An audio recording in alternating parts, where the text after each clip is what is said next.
I'm Joseph, And I'm Nick. and this is Fish Jelly. Mm-hmm. Ooh. Happy Sunday. Mm-hmm. Pride Month. It's Pride Month. Yay. Yay. You're not enthusiastic? Pride is like New Year's Eve. It's just a lot of pressure to have fun. I don't think it registered to me June was Pride Month until, fairly recently in my adult gay life. Oh. Because going to college in Las Vegas, Pride is in March because it's so damn hot. And we would visit for West Hollywood Pride, throughout the years. And I don't think I just thought that was like a West Hollywood thing. Oh. Yeah, no? Mm-mm. And even living in Minnesota, the Twin Cities Pride event is, I have fond memories of it and it's nice, but I just recall thinking like, oh, it's in June that this thing happens. I don't know that I had an awareness that it's important. Yes, Judy. It's June. But, yeah. So, anyway, yeah, Pride Month. I haven't purchased any corporate paraphernalia. No, I mean, that's grown tiresome as well. But here it's basically the weekend before LA opens back up. Right. So, whatever. That's cause for celebration. Yeah, I'm more excited for that than Pride. I mean, I'm proud every day, so. Oh, there you go. So this past week was the first time we went to a screening together That's right, yeah. since March of 2020. That's a press screening, yeah. That's a press screening. Correct. So we saw The Conjuring. The devil made me do it. Yeah. It was at AMC Century City. Mm-hmm. Century City Mall is my favorite mall in LA. Really? Okay. I think if someone's visiting Southern California, or, Los Angeles County specifically, because I think Fashion Island and Orange County is pretty cool too. But if you're visiting LA for the first time, I think if you want to see like LA shopping mall, I think Century City. Sure, yeah. I mean, even since we've lived here, It's been remodeled. It's been remodeled, yeah. But yeah, we saw it. It was pretty like seamless. There were assigned seating, so maybe it was at like 25% capacity. Not even, maybe like 20% capacity, which was annoying because then these two ragged-looking girls came in late. Yes, yeah. And I don't know if all of the assigned seats were taken, but they stood in the aisle forever trying to like ascertain where they should sit. And then they plopped their dumb asses in front of us. So I'm like, well, this is great. Like, there goes social distancing. But I was still comfortable, and I wore my mask most of the time because I was... we had snacks that we finished pretty quickly. And then I had a soda that I drank pretty quickly. But I wasn't uncomfortable. Like, I would definitely wear a mask in a theater again if I had to. I think that will be required for a while. But just sharing that I didn't see a problem with that, and I was quite comfortable. Moving on. So another episode of Drag Race Down Under. Oh, yeah, still going on with that. Who went home? Maxie Shields? Oh, the oldest contestant at 46. Six? But she's not old, not of all time. No, of the season. Who's the oldest? Is it Tempest du Jour still?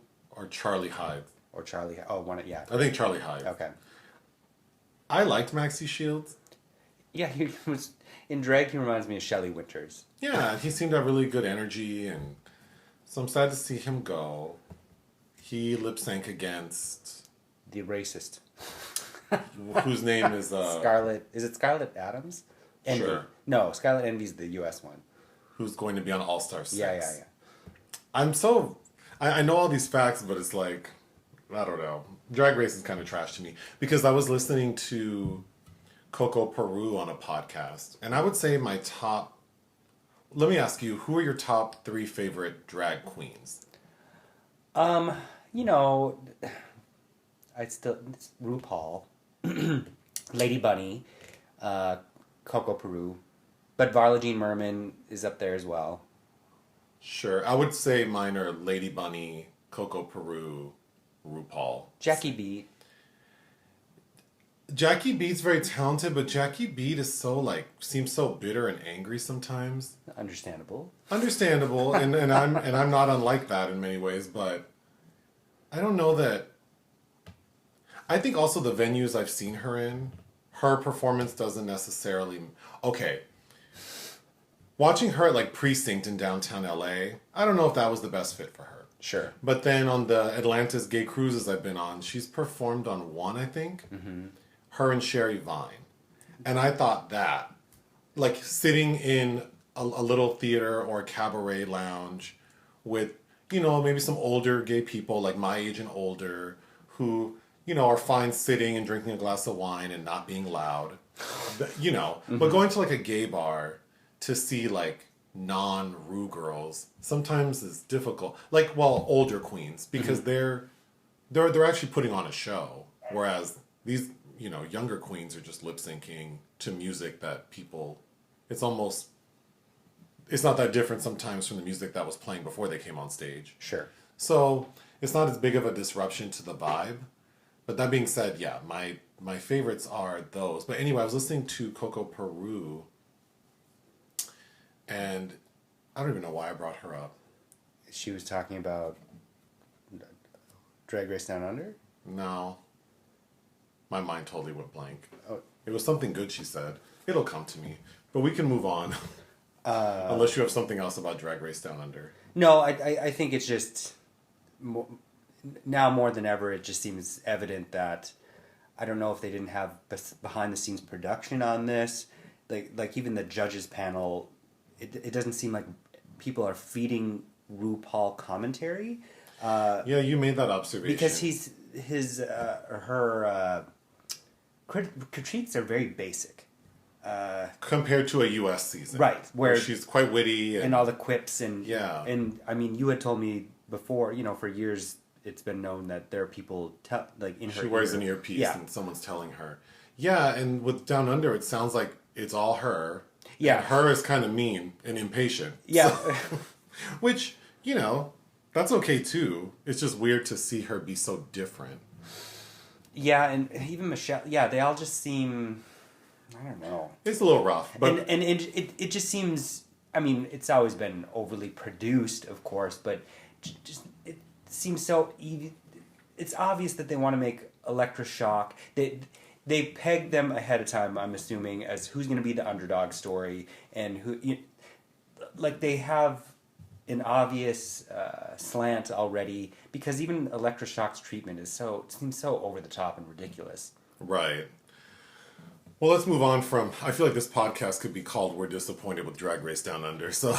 Well, it's the prologue to every. Yeah. So next is a film called Undine.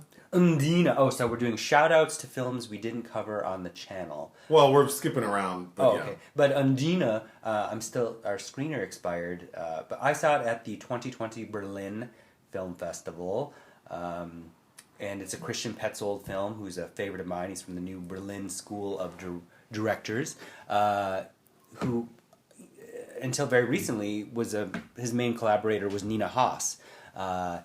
I don't think you've had the pleasure of seeing a Christian Petzold film, which is sad, but Yella, Barbara, Phoenix, I mean, he's just a phenomenal director. His last film prior to Undine was Transit, which is based on an Anna Seghers novel. I just read The Seventh Cross by her as well, which was on Obama's favorite films of the year. Transit I was a little cool on, but that was his first union with the actress Paula Beer, who was kind of a discovery of Francois Ozon's in the movie France. But this is kind of a reworking of the sea nymph siren mythos, and starring Franz Rogowski and Paula Beer. Paula Beer won Best Actress in Berlin. I'm very excited if and when you do see it, and we will cover it. So I guess that's all I need to say about it right now. Is there a remake in the works for the Drew Barrymore film Firestarter? Yes. Oh, so you are skipping around. Okay, so um, Keith Thomas, who directed the film The Vigil, that Jewish horror movie we reviewed recently. Okay. He is directing a remake of Firestarter, starring Zac Efron. Oh. So I'm Well, I'm very interested. I'm in interested that. in that. Well, Not so much for him, but him plus this story. well, I liked I haven't liked a Stephen King novel as an adult, but as a kid when I was reading all this stuff, I ate him up. And Firestarter was a favorite. The Drew Barrymore film is not good. No. And stars George C. Scott as the indigenous character, which to watch now is and what's her name is I think Morgan Fairchild's the mother in the original. I don't recall. Anyhow, yeah, I think that one's primed for a decent remake, and I liked The Vigil, so yeah. We started watching the series Dirty John. Finally, yeah. Finally, I had listened to the podcast, which is what spawned the television series, a few years ago, and was like blown away. So we finally decided to start it yesterday after you saw that season 2 was up. Mm-hmm. So we cranked through 3 episodes last night. Mm-hmm. What do you think? Oh, I like it. I think Connie Britton is perfectly cast. I like Eric Bana. Although you commented that you don't know after watching him in this, you can see him. He seems less appealing. I really like Juno Temple as Veronica. I believe so, yeah. And, of course, Julie Garner from Ozark. I like whenever those two are on screen immensely. Yeah. So anxious to finish that. Okay, The Skin of My Desire. Another new project. It was hidden in an article about a bunch of new projects that have gotten Swiss funding. So it'll be the third feature directed by the Zerker brothers, who are Swiss twins.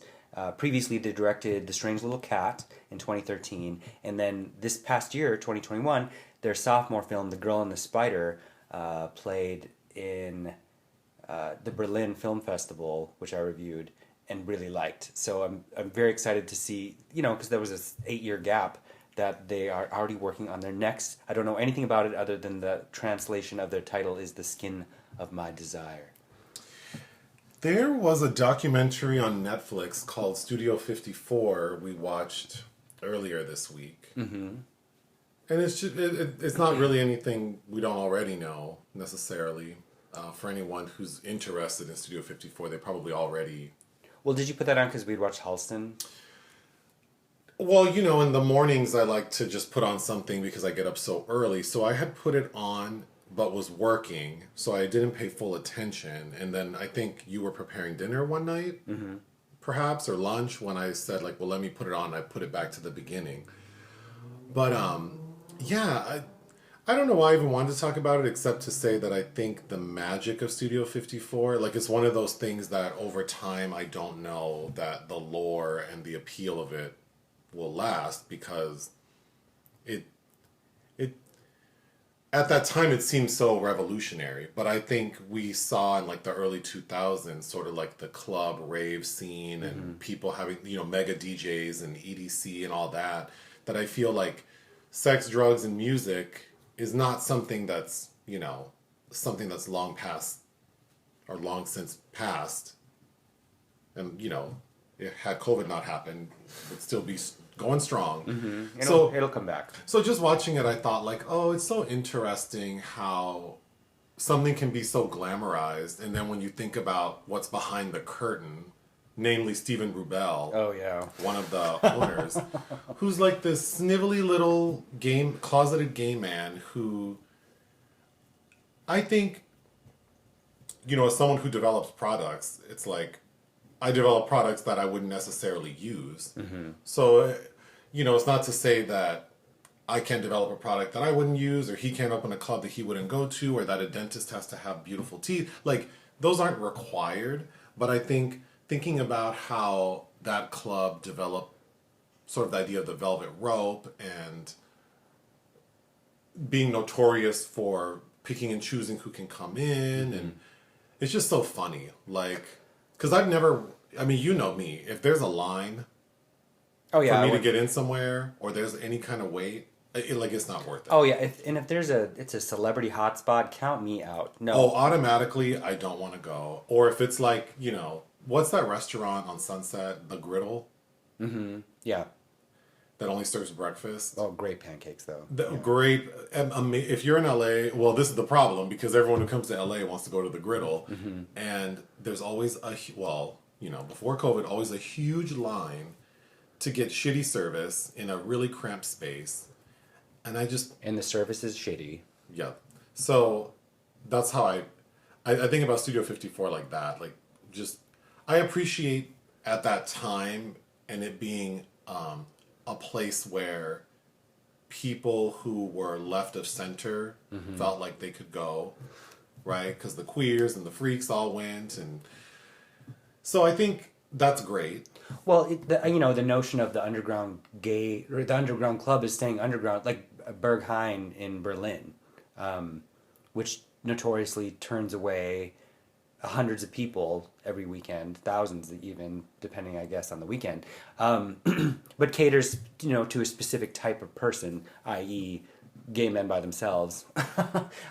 So yeah, I can appreciate, and even listening in that documentary peripherally to the gays being interviewed and what a welcoming place that was for them. Sure, I'm happy that was available to people at that time, because there's even a couple of, I think they referred to themselves as drag queens, but I'm assuming by today's standards they were trans women. But they talk, like, there's someone interviewing them and they say, like, oh, has New York changed? Like because because they talk about how they love going to Studio 54 because they're accepted.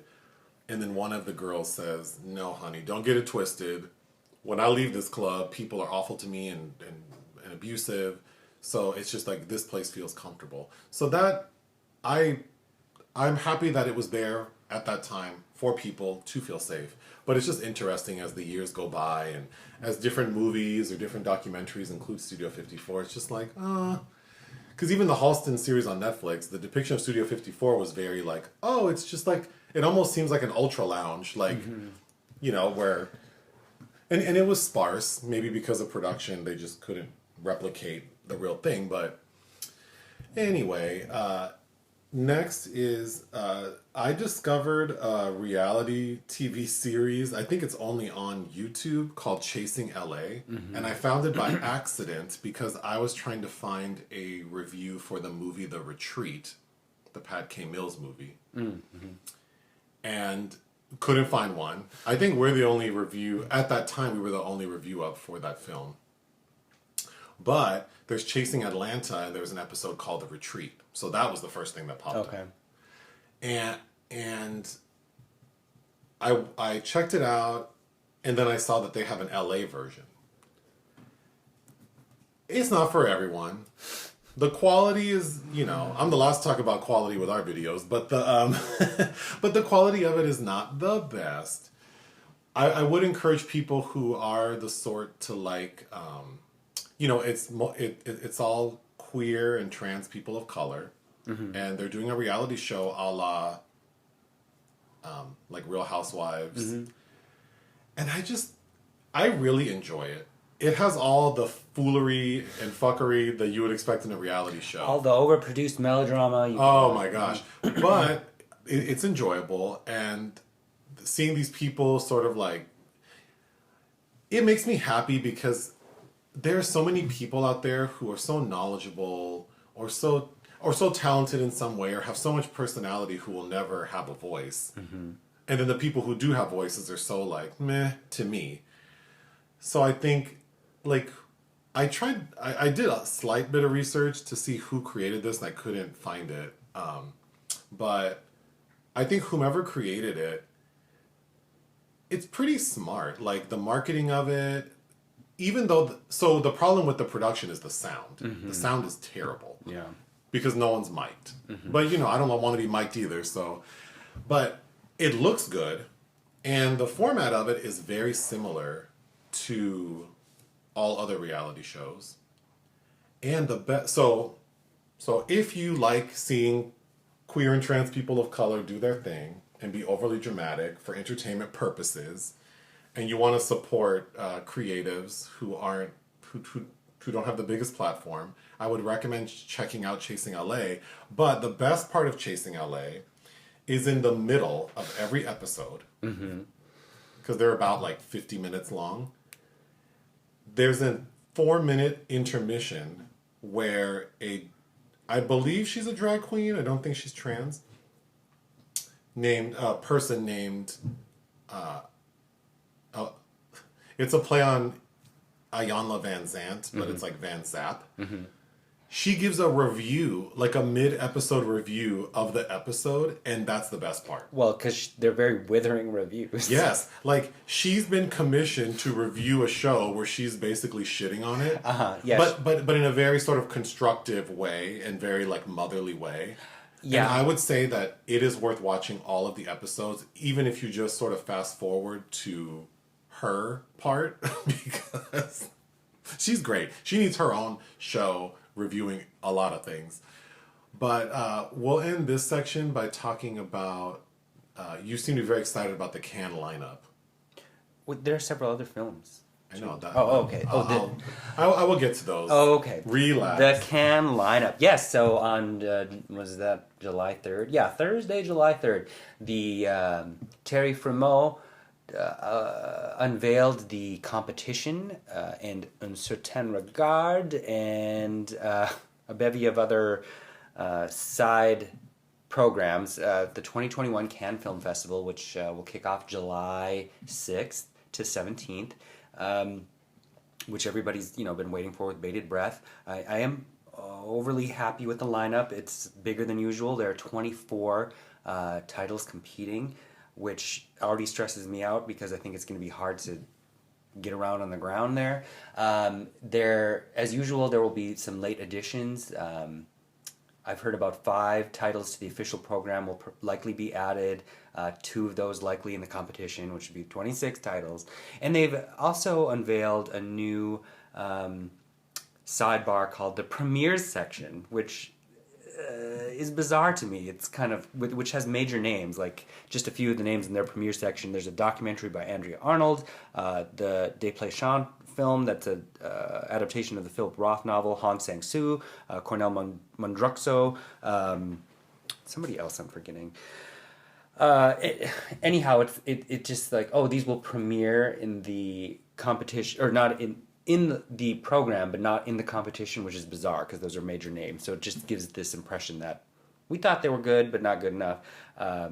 And makes it feel a little Sundancey because that's, there's the premiere section of Sundance as well. Because keep in mind, so they have this new premieres program, but they also have special screenings program. The out of competition films selected. I did not prepare a top 10 most anticipated yet because the Director's Fortnight, which is a separate sidebar, will be announcing their lineup June 8th, and then the Critics Week selection will also be, I think on the 7th.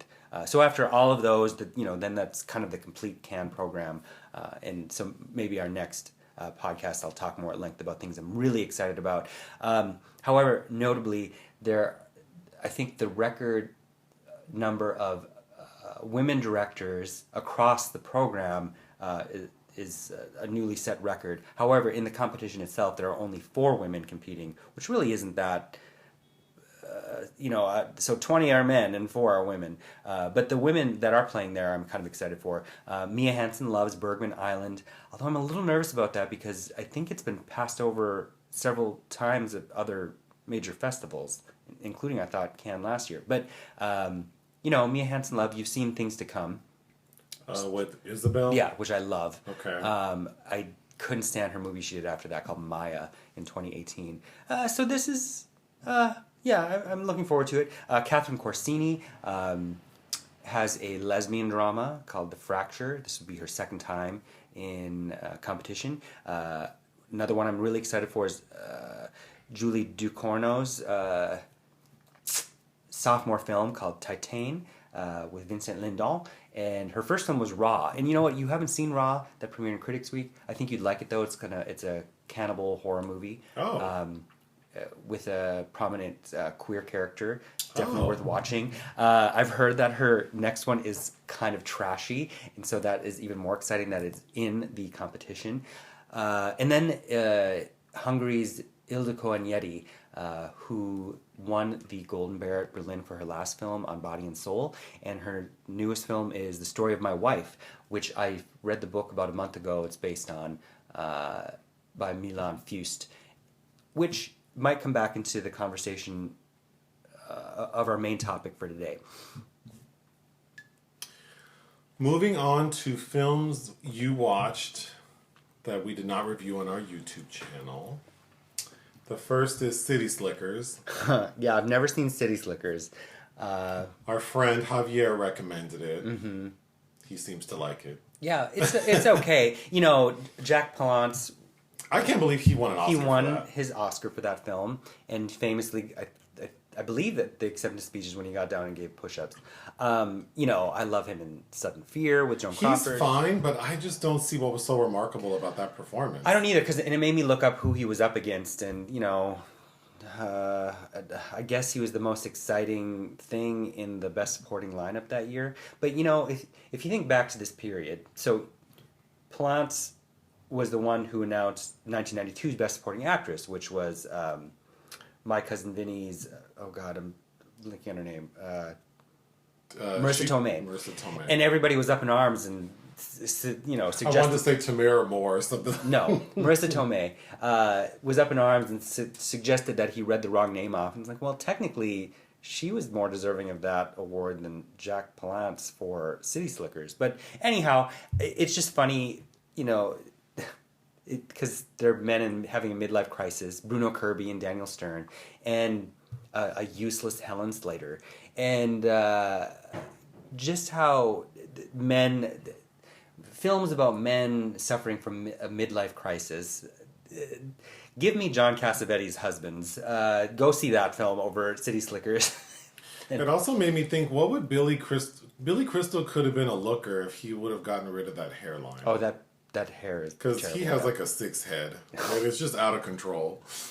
But anyway, next is we watched another film with Javier, Land Before Time, a cartoon animation. Yeah, you know, I think it's because okay, we watched Gully, and then he brought up Fern Gully, and so then you didn't want to pay the rental fee for Fern Gully, and so we watched The Land Before Time. You know I'm frugal. But, yeah, I haven't seen that in 30 plus years, probably, since I was a young child, and I had fond memories of it. Don Bluth. And it's funny, you know, he directed so many integral films from my childhood. The Secret of Nim, An American Tale, All Dogs Go to Heaven, that all have this very melancholy vibe and are dealing with death in, I think, ways that are appropriate to introduce to children. Okay. I didn't finish it, so I don't even recall, or I don't know how it ends. You were, yeah, of course you were here. It was 70 minutes. I finished it? Yes. I do not remember. You said it was corny.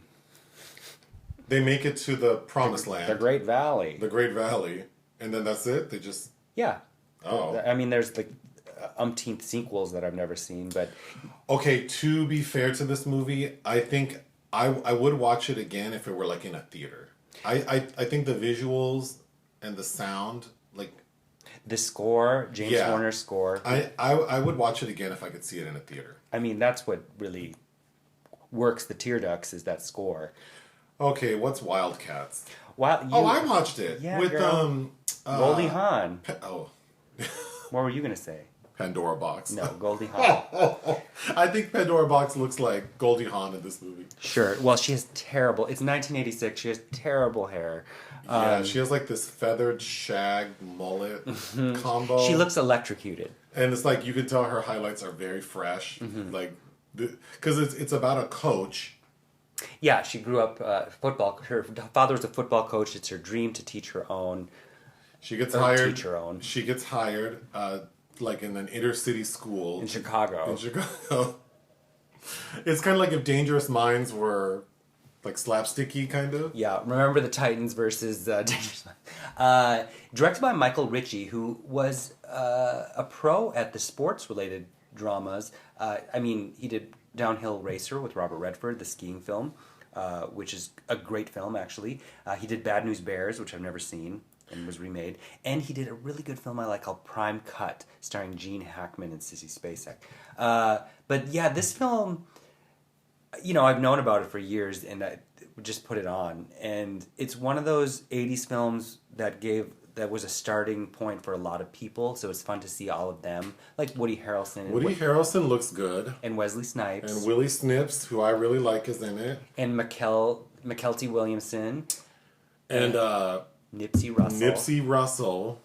Who, you know, it's unfortunate that this was a cinematographer. You know, as traditionally all films then didn't know how to film black people, so he looks like a cadaver.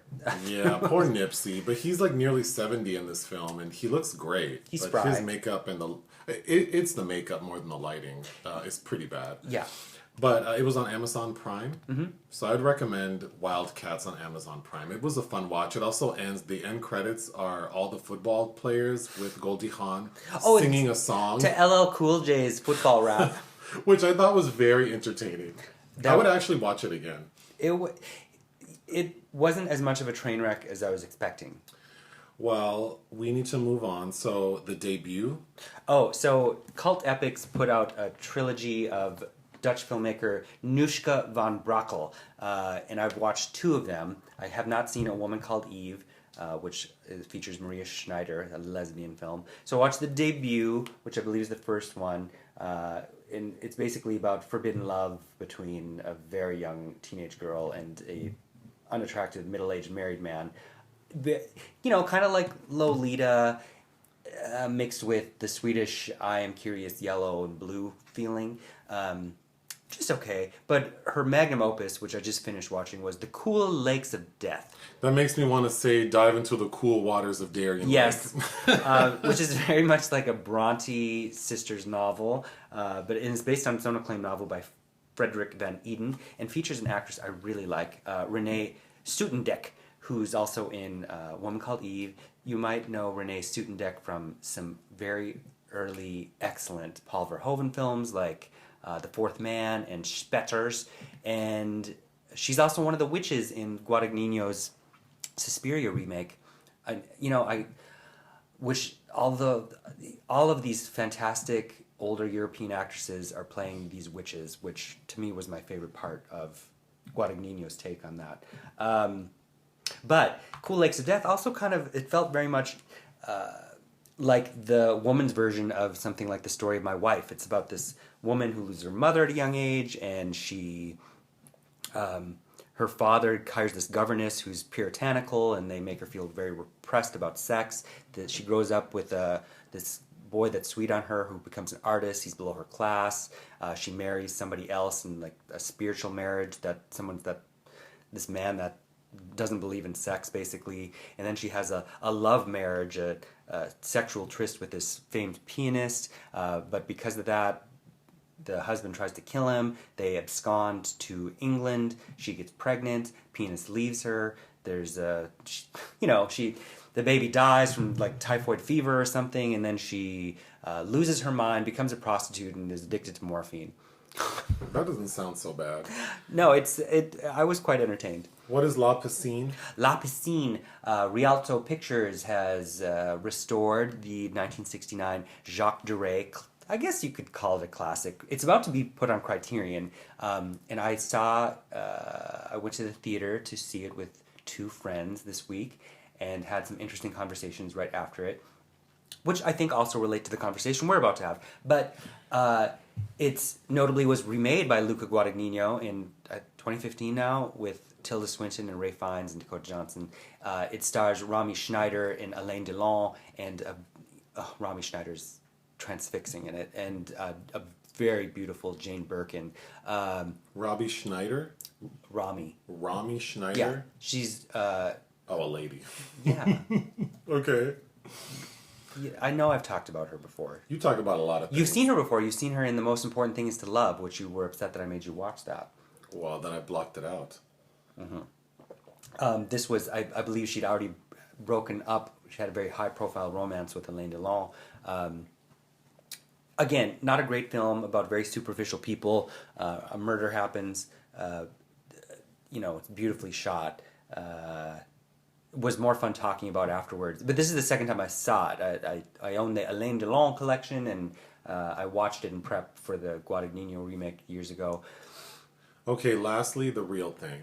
The Real Thing. Oh, that is a 4-hour Japanese film by Koji Fukada, which I believe Film Movement is released on Friday. And I didn't even ask if you wanted to watch it, but I did, and quite enjoyed it. Fukada is directing from a comic, a manga series basically, which is interesting in itself considering the subject matter. And I think there's a cut that exists for Japanese television that's a 10-episode series. I thought it worked well enough as a 4-hour film because I watched it in 2 sittings. Very enjoyable. Fukada had directed one of my favorite films that was released last year, A Girl Missing. Excellent film. Harmonium he's probably still best known for. The Real Thing did have the 2020 Cannes label, so likely would have premiered there had that festival happened. But if you like Japanese cinema or Fukada, I definitely... also an interesting film that plays with gender roles and relationships and desire in ways that I was into. Well, thank you for that. Mm-hmm. So the topic... Oh. One last thing I forgot to tell you to add to the slate. Isabelle Huppert news. Okay. Mama Weed was picked up by Music Box Films and will be released stateside in July. Oh. Which we've already seen because I begged... Last summer, I begged and begged and begged and begged the French distributor to give me a screener, and they did. And we did watch it and reviewed it. We did review it? Yeah, we did. Mama Weed. Mama Weed. Okay. A lot of fun. She looks great in it. Loved it. All right. Well, that's good to know. Mm-hmm. Okay, today's topic, with the remaining 20 minutes we have, is to talk about marriage. I don't know what sparked this. I don't know either. I think we were just talking with Javier again. I've shouted him out 3 times now. Mm-hmm. So I deserve a gift. Yeah, I don't know why we decided to talk about this, but I was thinking about films or television shows that informed my impression of what it was like to be married.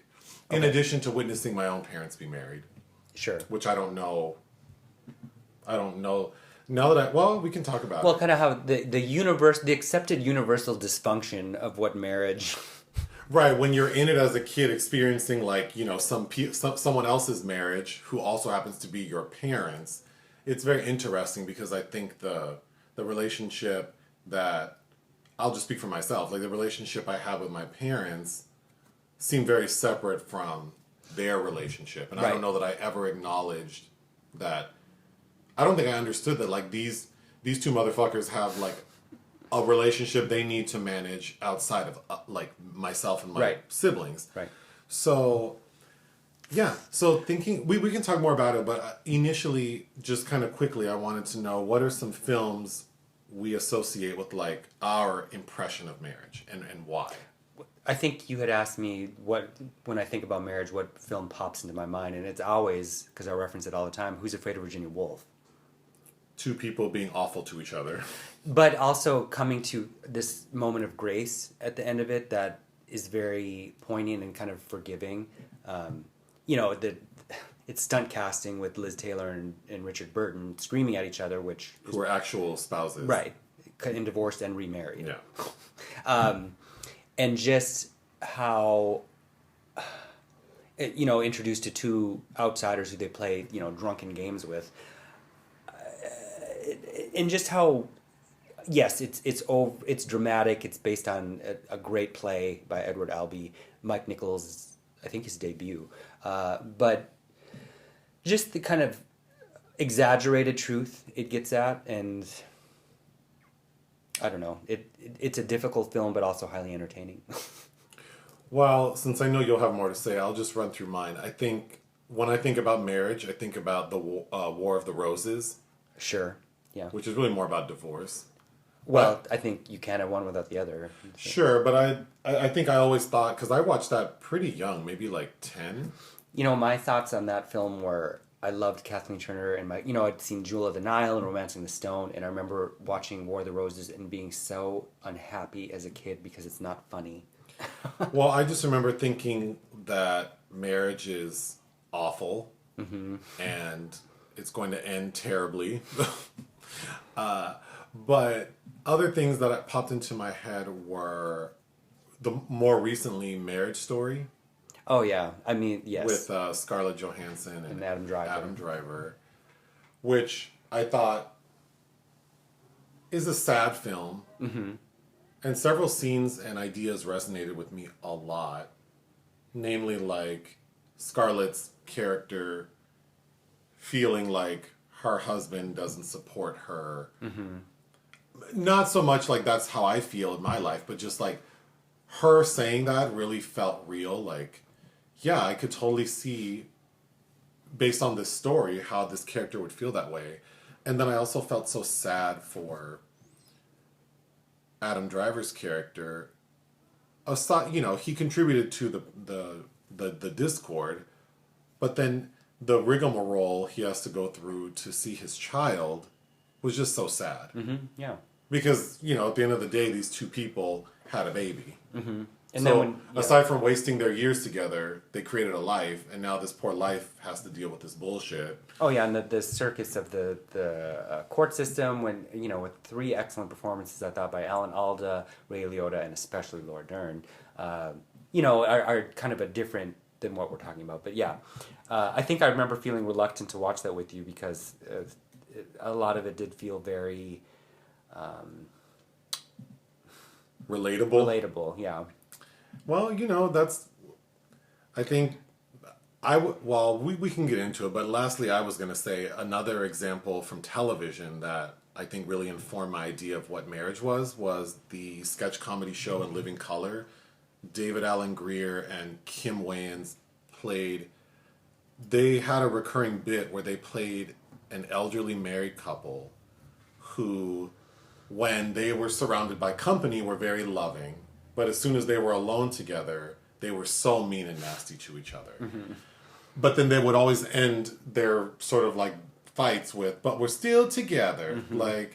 And I think I always thought, I don't know that I think that's a healthy way to approach a relationship, but I always thought it would be nice to find someone and have a life with someone who I could be frustrated with and have debates with. And I don't know that I want to be mean and nasty to my spouse, but I think the rebound was very appealing to me. Mm-hmm. These two people get over it. Because every other TV show, because also Married with Children was something I watched a lot because my uncle, who has now since passed, really, really enjoyed. Mm-hmm. So I'd watch it with him. So I have a connection to that because of him, but also I liked Ed O'Neill back then. But watching their relationship was just so tiresome.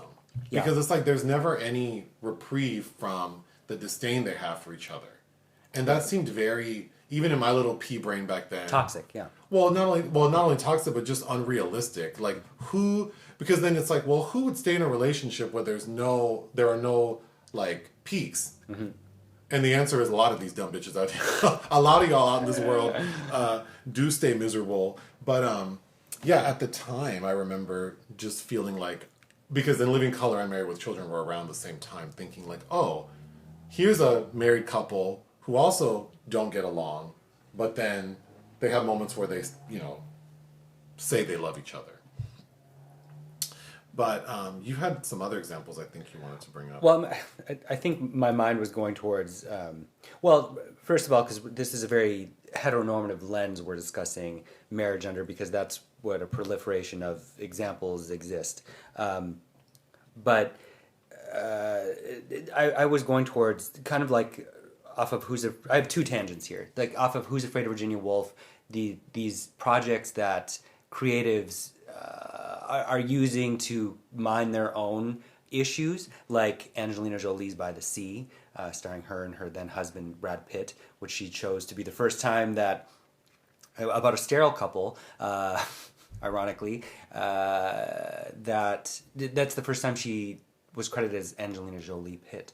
Or I thought of Richard Brooks' 1969 film, The Happy Ending, which starring his wife Jean Simmons, and how she's playing a woman that leaves her marriage to find herself, and how it's kind of this exercise to their own catharsis for their own demons.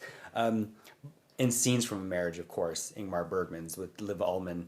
Just the kind of going, you've never seen that film, but that's a masterpiece that you should watch. But my mind also goes to, films of divorce. Possession, the Zulawski film, that film is a metaphor for divorce, of Isabella Gianni having sex with this alien creature while she's trying to leave Sam Neill. Okay, so transitioning a little bit, what about being married? Why is being married important to you?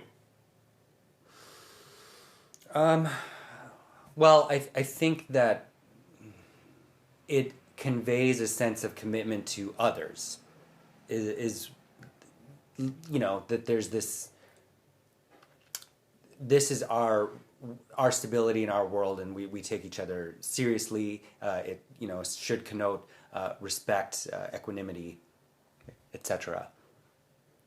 I would answer that question by saying it's important because I think there needs to be more. How do I say this? I observe a lot of people who, like my boyfriend and I, we've been together for 5 years. We live together. You're basically playing house. Well, yeah, But there's no actual commitment. Like, that fool can get up and leave you at any moment. As soon as this lease is up, that's it. Unless y'all bought the refrigerator together on a Best Buy credit card, like, this person could literally just get up and leave. He can walk away with all your stuff, as Loretta Devine says in Color Girl. That's right. So I think it's like, I'm not implying that marriage is for everyone, but I do think that if the question is why did I think it was important, I think it's because there needs to be something. It's an investment to hold people together, and to me that's a contract. Like, it is a legal contract, and it may sound unromantic, but I think it's very practical, because in the moments where I feel like I don't want to be married, I usually can't get that far, because I think like, well, it'd be very complicated. So I need to reevaluate, okay, am I just like fundamentally unhappy with this and it will never get better? Or am I just annoyed as fuck and I just want to be left alone, etc., and I can get past this? So for me, it's usually like I'm just having a period. Well, two people being together, well, like you said, it's this idea of like long-term monogamous, traditional relationships, they do seem daunting. Like, oh, so you're telling me that I have to live the rest of my life with someone who I met when I was 18, and I'm only ever going to think about you and only ever be satisfied by you and get all of my emotional support from you and build this life together and not be able to be dynamic in how we view the world? That, to me, sounds terrible. To some people, it sounds like heaven. So I don't want to minimize that, but I just think, because people do often ask me about being married because we've been together for so long and I look so young. No, I'm just kidding.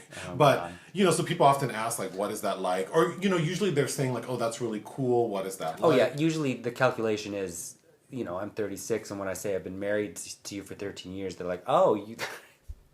Yeah. So, I just think that for me, it was necessary. And I would be lying if I said 13 years ago, I had that in my head. Like, oh, this will solidify this relationship, and I'm making a commitment to grow and strengthen the bond, and that will... No. I think I just thought, like, well, this makes sense, because I haven't felt this way before about someone with all of my experience, so might as well, tie the knot. So I don't think I had this awareness back then. However, now I think it just to me seems like a waste of time when just so many people are like, oh, I was with him for 5 years and her for 3 years. And it's just like you're chronically dating and having these like mini long-term relationships. And what does that amount to? And I'm not, and you know, it's not about being used and worn out and whatever. It's about like, I don't know. It's different for everyone. For me, I used to always say, I'm over 40 now, so I feel comfortable saying this.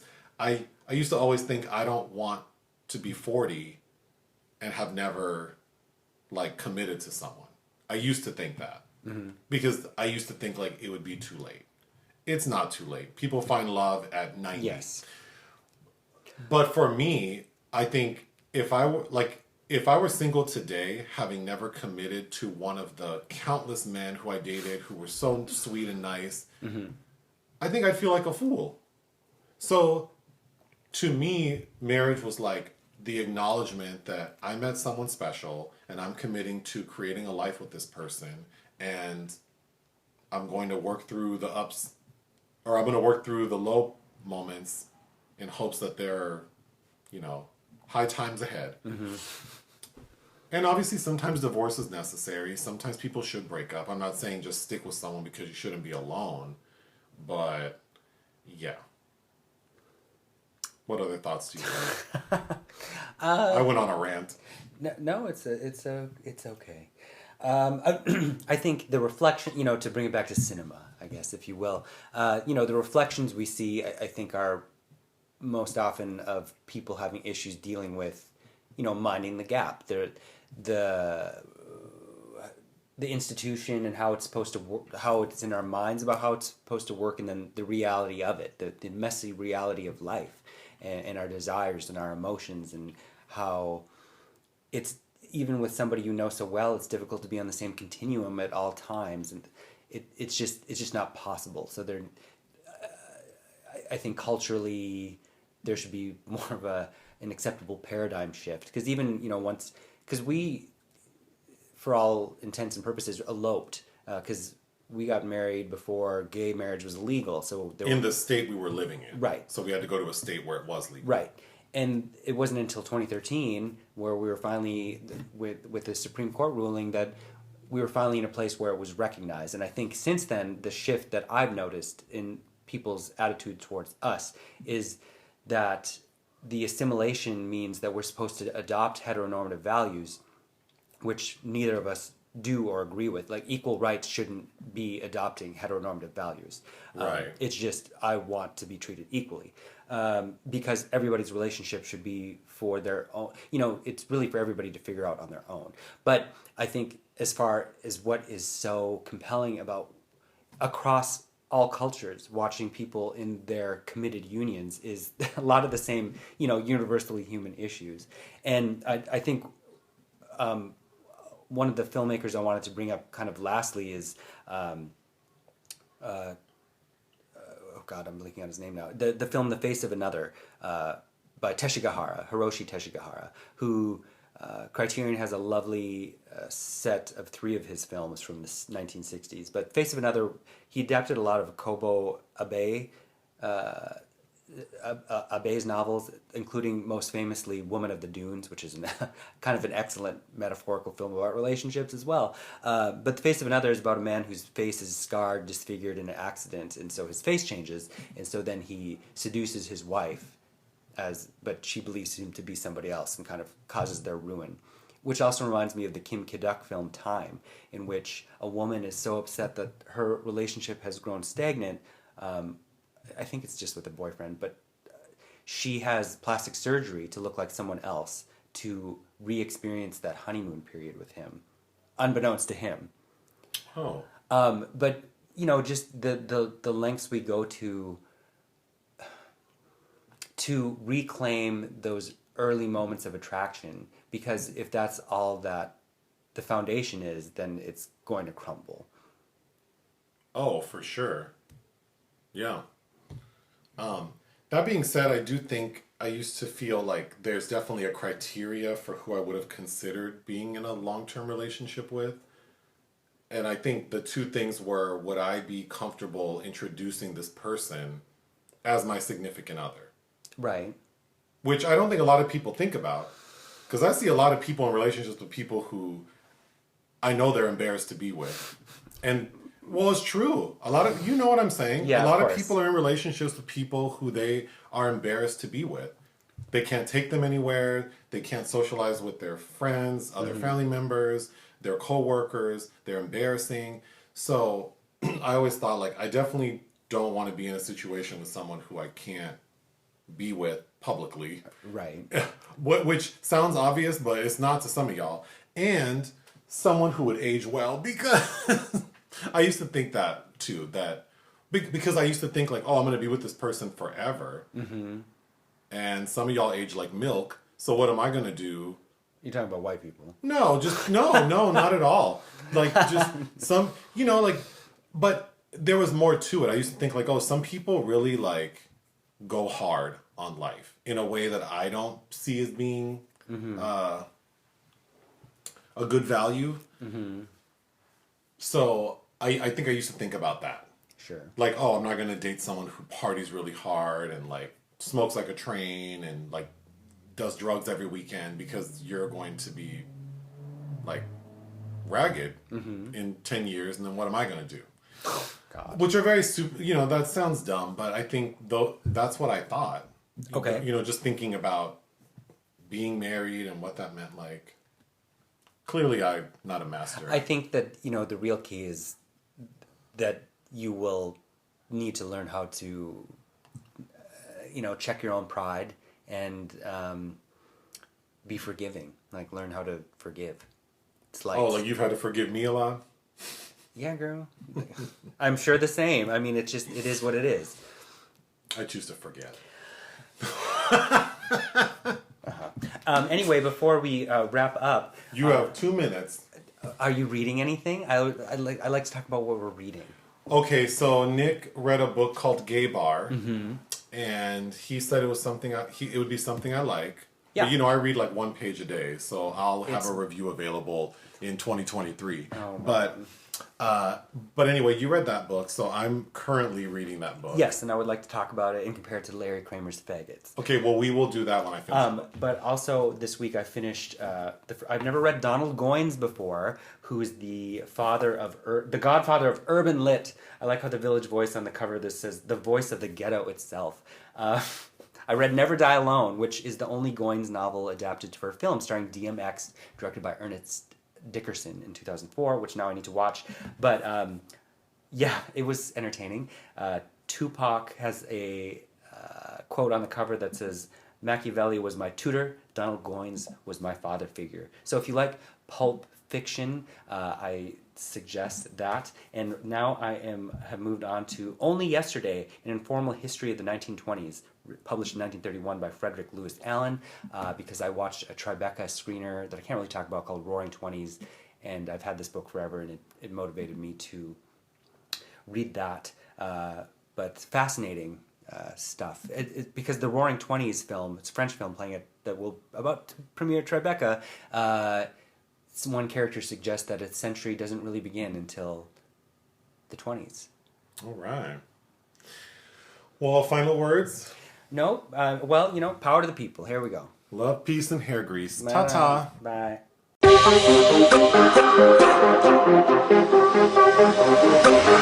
Bye.